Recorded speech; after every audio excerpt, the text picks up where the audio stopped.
everyone, welcome back to my channel, Read with AKR. So I'm actually just editing this video, but I realized that this is actually a continuation of one of my other videos. So I don't have an intro for it, and it actually just starts off in the middle of another video. So I'm just doing my intro now. This is about Cassandra Clare's Shadowhunters. There's 4 different series that all take place within the same world in different time frames, and they all have different main characters. So I hope you enjoy, and I definitely recommend checking out her books and starting with The Mortal Instruments because that's the first series. That is a wrap on editing with AKR. The Dark Artifices by Cassandra Clare. It takes place in the world of The Mortal Instruments. I actually don't have that book with me right now because I loaned it to a friend, so I'll just kind of do that here as well. Basically, it's a world where werewolves, vampires, fairies, and warlocks all exist, and alongside them are Shadowhunters who fight demons and keep mundanes, or those who are not part of the magical world, safe. And Shadowhunters are descended from the angel Raziel. And it centers around Clarissa Frey, who is a girl. She's believed that she's a mundane her whole entire life, and she never had any inkling that the Shadow Hunter world even existed. However, that all changes one day, and she's plunged into a world where everything that she's ever known has basically been a lie. I chose the Red album by Taylor Swift for The Mortal Instruments. Not really because I felt it fit, even though I kind of does, but it, the series is really long. It's like 6 books, so it kind of felt like it deserved an album, and also like the series and the album are super nostalgic for me, so it just fit right, like, to me, but I think that that's one that probably doesn't work for a lot of people. It's really well done. There's a couple moments that are a bit interesting. But yeah, I definitely recommend it to people who are into like fantasy basically, and any YA novels. Yeah. So back to the Dark Artifices series. It takes place in the same world, but it is a different set of people and new problems. Definitely would recommend reading the Mortal Instruments first, just because that's like the actual base series that everything comes from, and it just makes everything a lot better if you actually know some of the characters that are mentioned in this series. So yeah, that's mostly everything I want to say about it. I'm just gonna move on to the music and then the spoiler section. So my song choice for Lady Midnight was Dangerously by Charlie Puth. And then for book 2, which is Lord of Shadows, I chose Wouldn't Be Love by Ritual. And then, okay, so before I get into my song, can we just talk about the cover for Queen of Air and Darkness? Like, ignore this, okay? Like, let's look. If you don't think this is beautiful, I don't know what's wrong with you, but like, she really gave us this. She really gave this to us. But yeah, I think this is basically like what started my entire reading binge during this time that we've been home. Because I had actually not read Queen of Air and Darkness until this year, even though I'd read Lady Midnight and Lord of Shadows. And then I got super nostalgic, so then I ended up reading The Mortal Instruments from that, and then after that I was like, okay, I really want to read The Infernal Devices, but I need to take a break from this world. So then I just moved on to like Simon vs. Homo Sapiens Agenda, The Selection, and then it just all became a big spiral. And then I ended up here making a booktube. And then my book song choice for this was Plans by Oh Wonder. Okay, this author is like one of my favorites because like she writes lines like nobody's business. Like some of my all-time favorite lines and characters are from her books. The way she writes is so incredibly moving at times, but it's also like not overkill. I think that one of the best quotes from this book, from Julian: "When you love someone, they become a part of who you are. They're in everything you do. They're in the air you breathe and the water you drink and the blood in your veins." Their touch stays on your skin, and their voice stays in your ears. Their thoughts stay in your mind. You know their dreams because their nightmares pierce your heart, and their good dreams are your dreams too.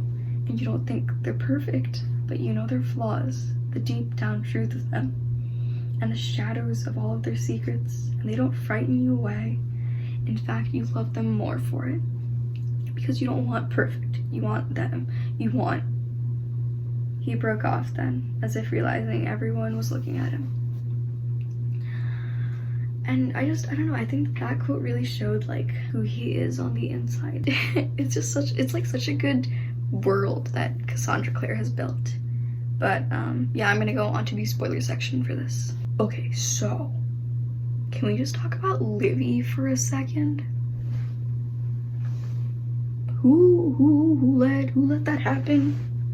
I couldn't move on to the next book. I just sat in my bed at like probably 4 a.m.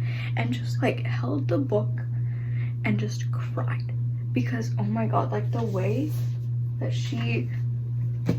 Cassandra Clare describes like Julian's reaction and like the family's reaction to her death.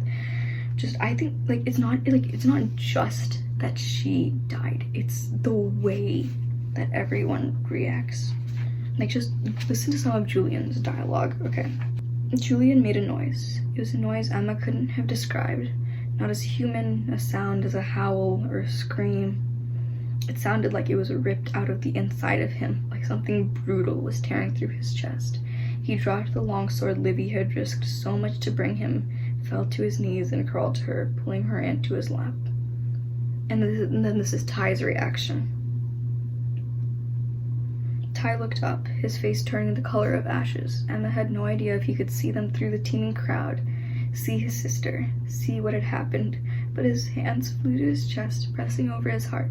He pitched to his knees soundlessly, just as Livy had, and crumpled to the ground. But what really ended me was Julian's dialogue. Livy, Livy, my Livy. He whispered, cradling her, feverishly stroking her blood-wet hair away from her face.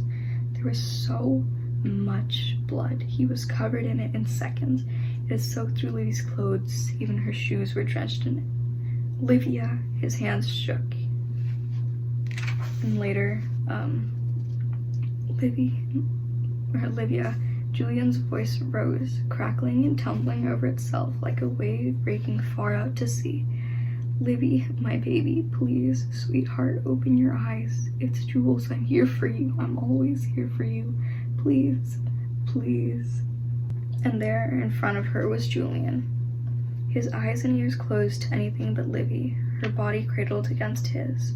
She seemed a drift of fragile ash or snow, something impermanent that had blown into his arms accidentally. The petal of a fairy flower, the white feather of an angel's wing. The dream of a little girl, the memory of a sister reaching up her arms.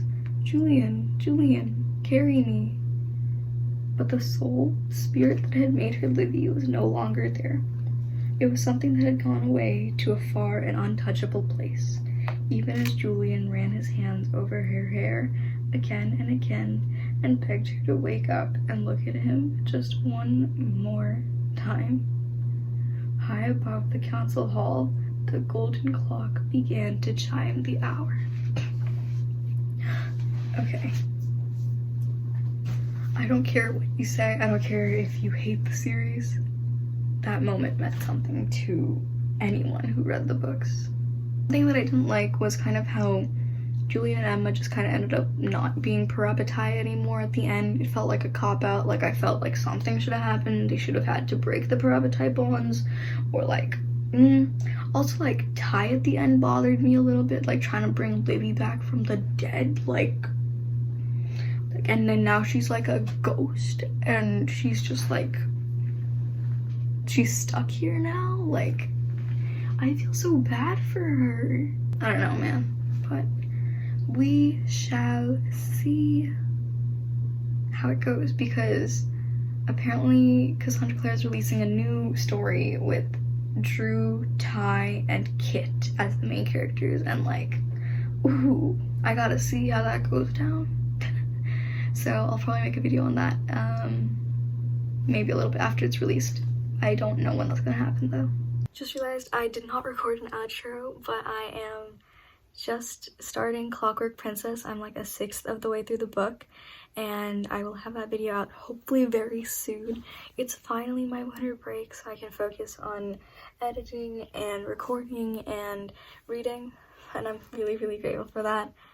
I'll be a little bit more active on my Instagram hopefully throughout the year, and that should be in the description or in the comments or something. I'm so sorry for being gone for so long, but I'm probably gonna be doing that again until like spring break. I'm sorry. School's just been crazy, and I have no idea how like people are just managing that, especially like online. So if you are, very much, so much respect. Like, I could never. Don't forget to like, subscribe, comment, and go check out my Instagram. I am much more active on there, and I do respond to like DMs about random books, so, and also drop like recommendations that you have. I'm always looking for new ones. So yeah, I'm probably gonna be having the Infernal Devices and Chain of Gold as its own video, just so this one isn't too long. And then I'll also have the spin-offs, so it'll be like Ghost of the Shadow Market, Tales of the Shadowhunter Academy, Bane Chronicles, and also book 1 and 2 of the Red Scrolls of Magic series. So yeah, stay tuned for those, and thank you so much for following my journey. Bye!